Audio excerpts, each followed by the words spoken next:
Hola a todos, reciban un saludo de paz y bien. Antes de comenzar con esta charla del día de hoy, vamos a encomendarnos a nuestro Señor. Vamos a pedir la ayuda del Espíritu Santo para que podamos entender y acoger en nuestro corazón lo que Él nos quiere decir. Decimos todos en el nombre del Padre, del Hijo y del Espíritu Santo. Amén.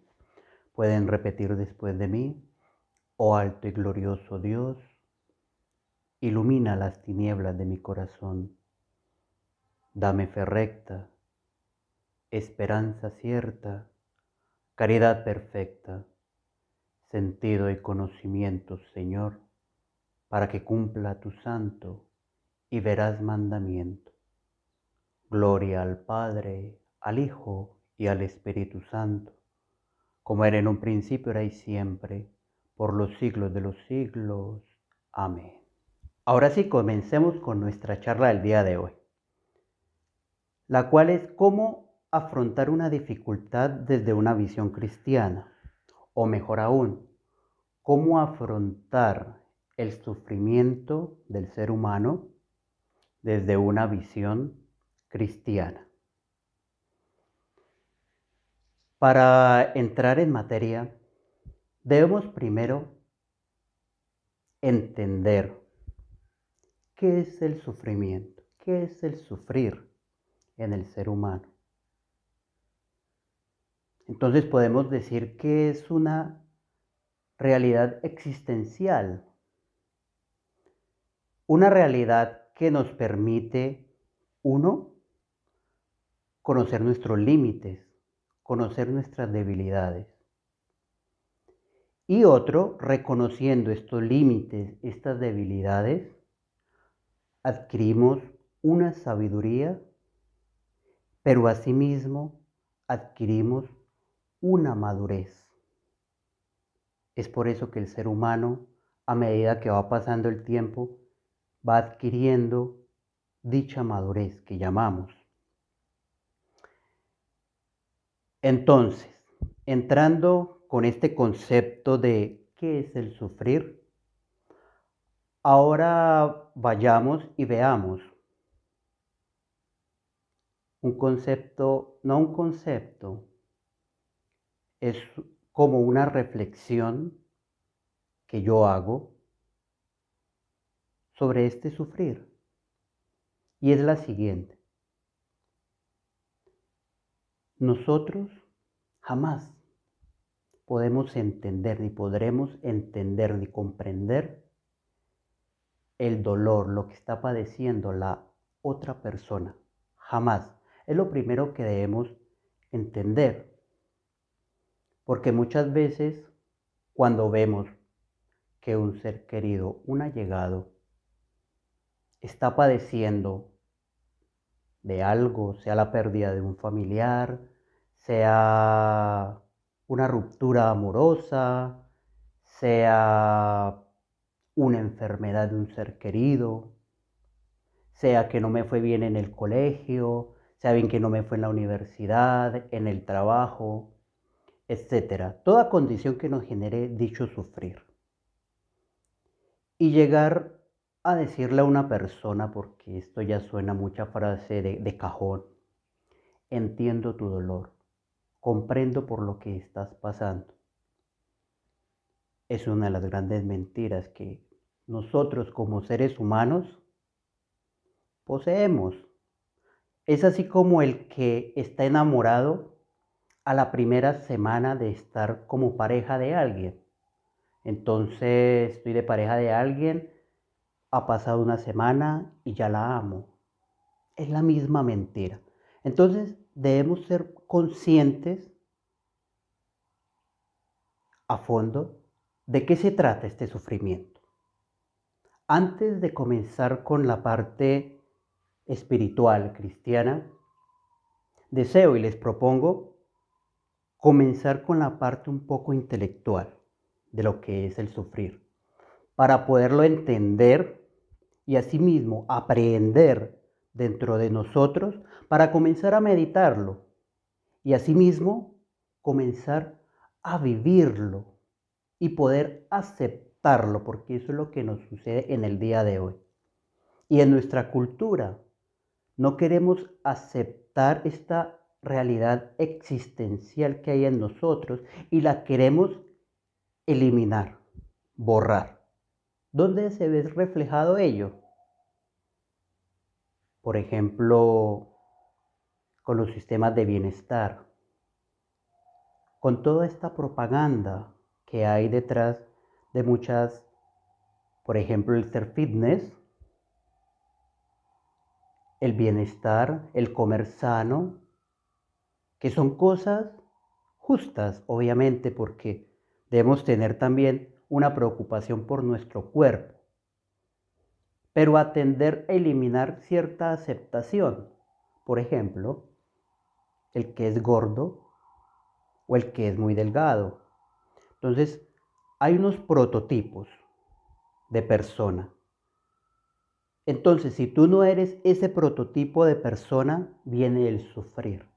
Y si no te aceptas como eres, si no te aceptas que eres gordo, entonces ahí vamos a caer en depresiones, inclusive en suicidios, que esto se ve muy a menudo en los jóvenes y en las redes sociales, cuando nos bombardean de toda esta clase de propaganda de lo que debemos ser. Entonces, primera medida, aceptación de lo que somos. Y para entrar ahora sí en materia, en la parte intelectual, deseo que vayamos y estudiemos un poco una escuela filosófica que a mí me ha llamado mucho la atención porque estudia y ha fundado un sistema filosófico que gira en torno a este sufrir, pero sin eliminar esta realidad. Los estoicos no quieren eliminar este sufrir, sino el cómo aceptarla.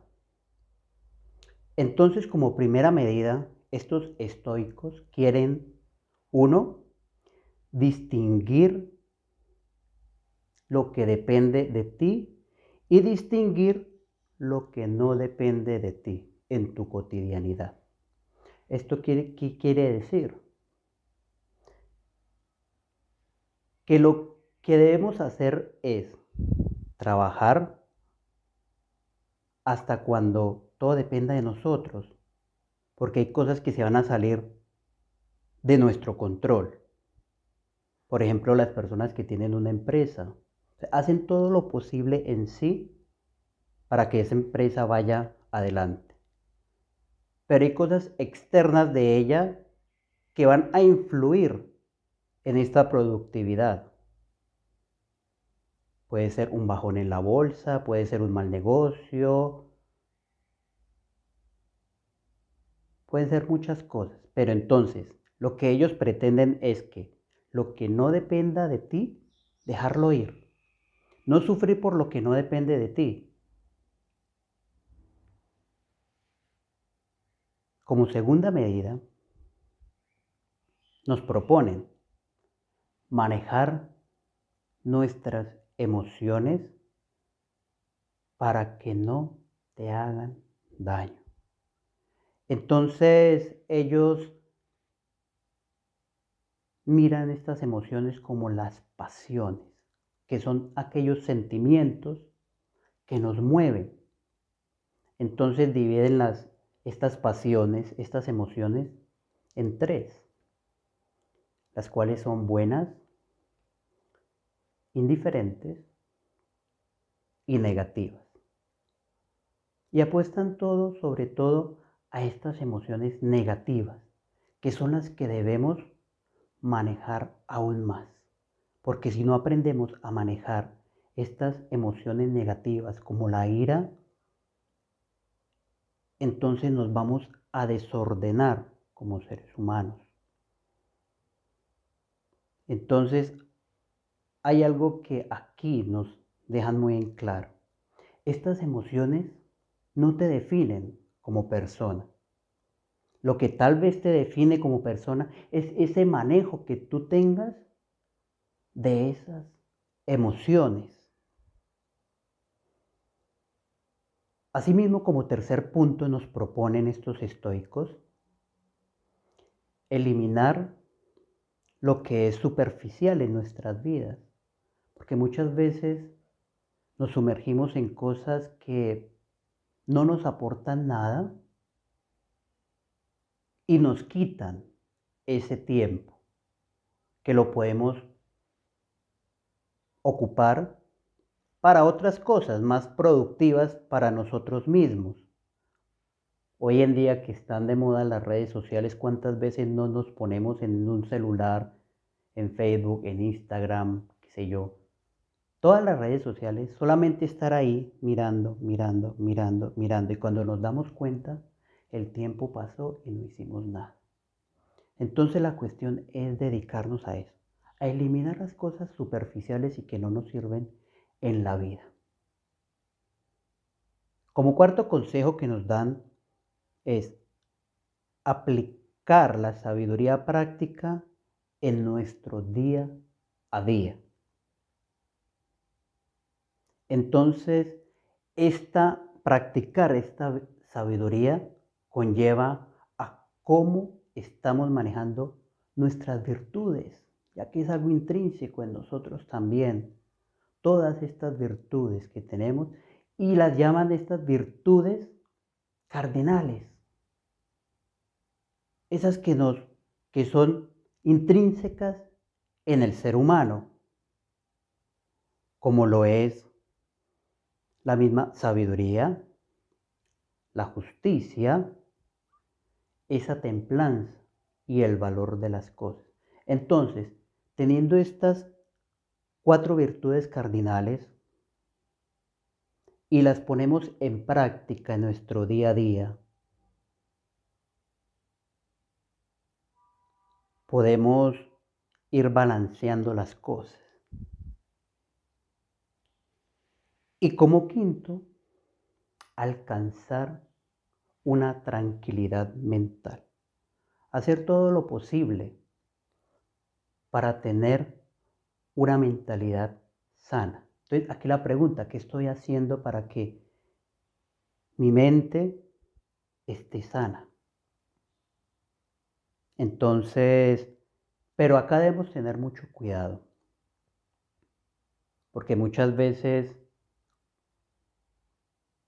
por lograr una mentalidad sana, hacemos cosas que no nos llevan a esa mentalidad, a esa sana mentalidad.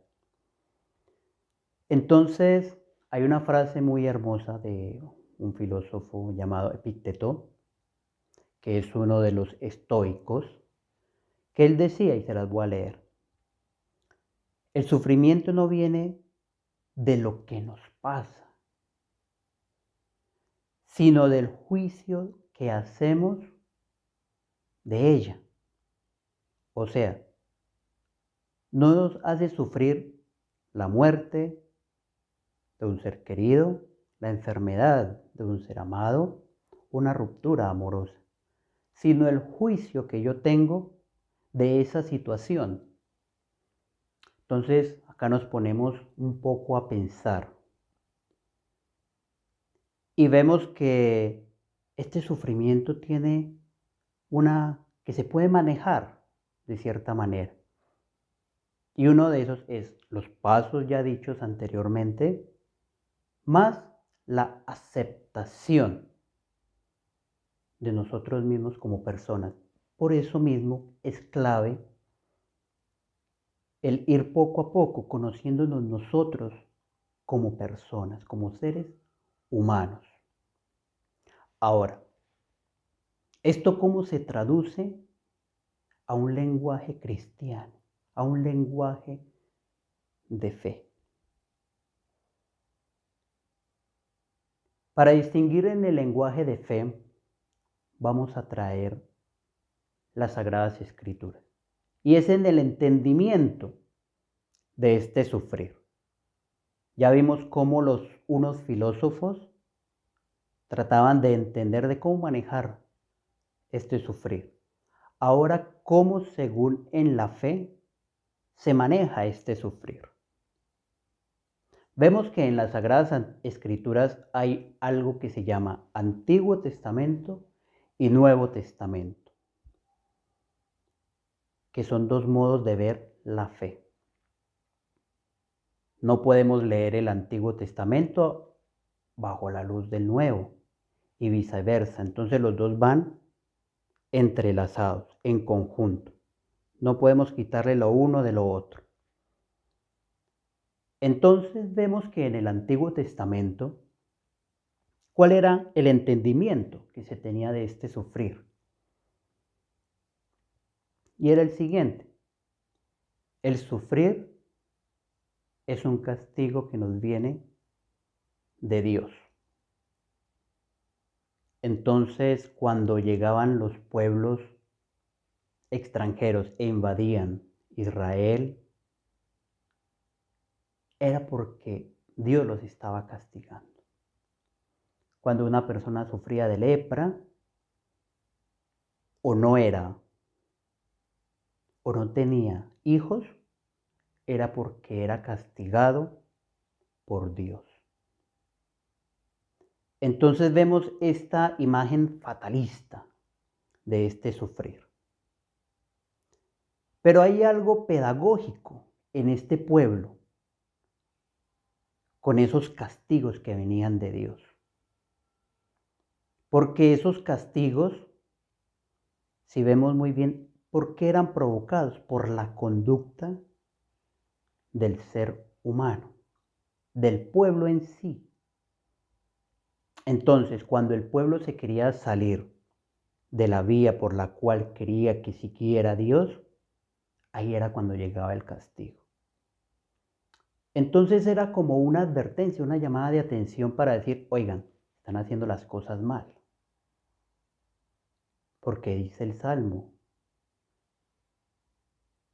si ustedes hicieran todo lo que yo les digo, pondría de rodillas a todos sus enemigos. Pues no dice así literalmente, pero esa es la idea, la cual nos trae ese hermoso salmo. Entonces vemos que allí este castigo era algo pedagógico porque quería Dios un cambio de conducta y que ellos volvieran su ser hacia Dios y que obedecieran lo que Él trataba de hacer para ellos. Esto en el Antiguo Testamento. En el Nuevo Testamento, nuestro ejemplo a seguir en todo es nuestro Señor Jesucristo. ¿Y el por qué? Porque Jesucristo es el culmen y el centro de toda la historia de la salvación. En Él se resume toda la historia. Entonces, aquí Jesús viene y nos da una enseñanza de cómo podemos llevar este sufrimiento. Y vemos cómo Jesús en el Getsemaní, vayámonos y pongámonos en la imagen del huerto del Getsemaní y de todo el sufrimiento que tuvo Él en ese momento, que es el momento en el cual se ve toda la humanidad de Jesús, porque siente miedo, que tal vez no quiere llegar hasta esos extremos, tanto así que le dice a Dios, si es de ti que pase este cáliz, sino que se haga tu voluntad y no la mía. Y es acá, en esa petición de que se haga tu voluntad y no la mía, es donde está la clave de cómo podemos llevar en un pensamiento, en un sentimiento de fe, este sufrir. Entonces, si ponemos todo en las manos de Dios y le decimos que se haga tu voluntad y no la nuestra, entonces comenzamos a darle un sentido a este sufrimiento. Entonces, ya lo que era en el Antiguo Testamento, que tal vez no se entendía así, un castigo, entonces de este castigo vemos una oportunidad. ¿Una oportunidad para qué? Para conocernos más, para conocer un poco más qué quiere Dios de nosotros, para dar a las demás personas.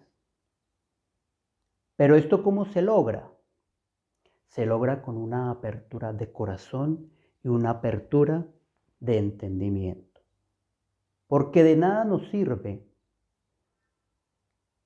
estudiar muchas teorías, muchos filósofos que nos explican cómo vivir, cómo pasar un sufrimiento. Pero si no lo ponemos en práctica en nuestras vidas, no nos va a servir de nada. Entonces por eso requerimos apertura de mente y de corazón para aceptar que el accionar de Dios en nosotros. Porque Dios solamente puede actuar en ti y en cada uno de nosotros en la medida en que nosotros le permitamos actuar.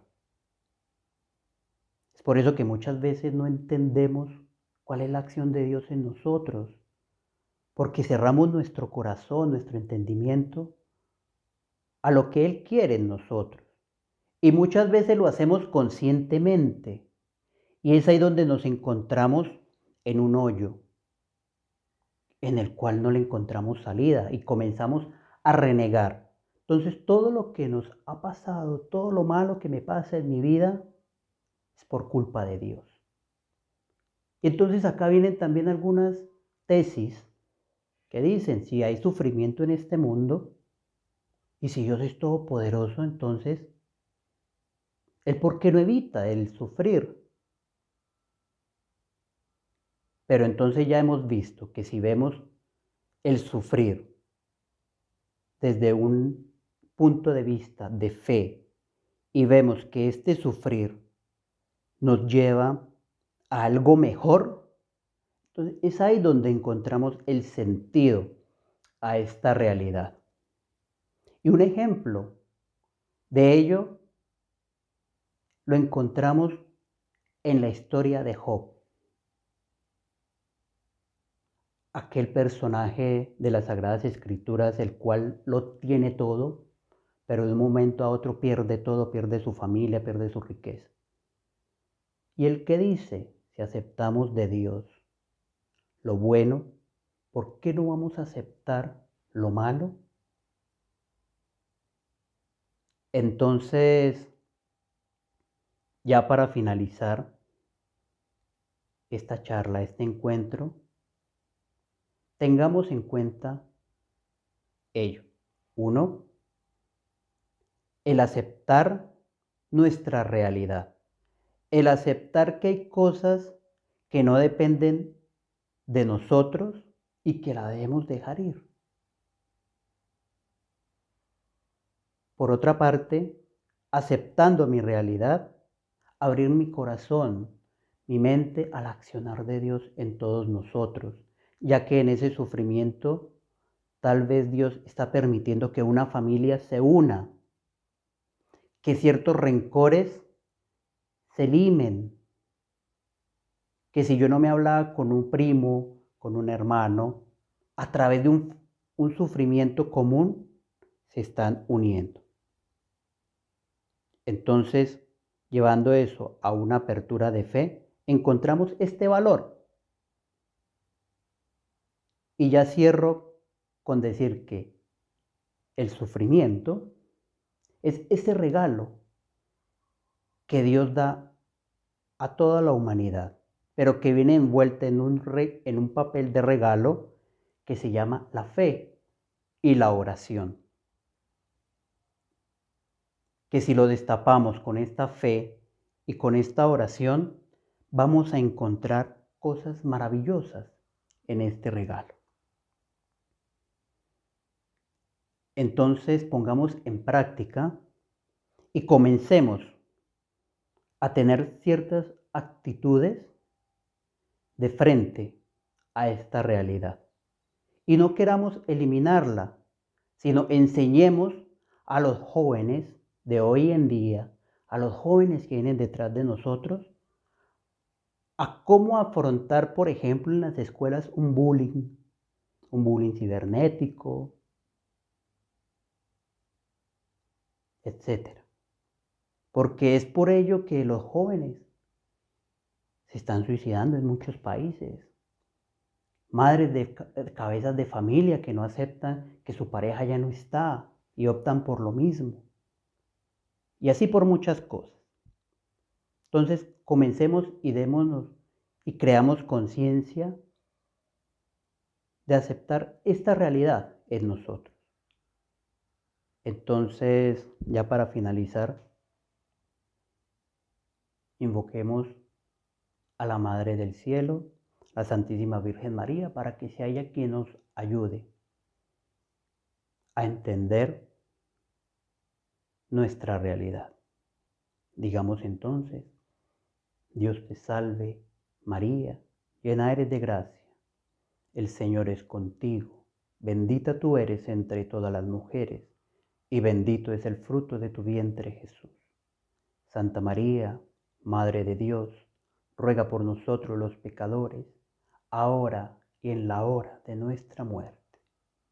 Gloria al Padre, al Hijo y al Espíritu Santo, como era en un principio, ahora y siempre, por los siglos de los siglos. Amén. En el nombre del Padre, del Hijo y del Espíritu Santo. Amén. Que Dios los bendiga a todos.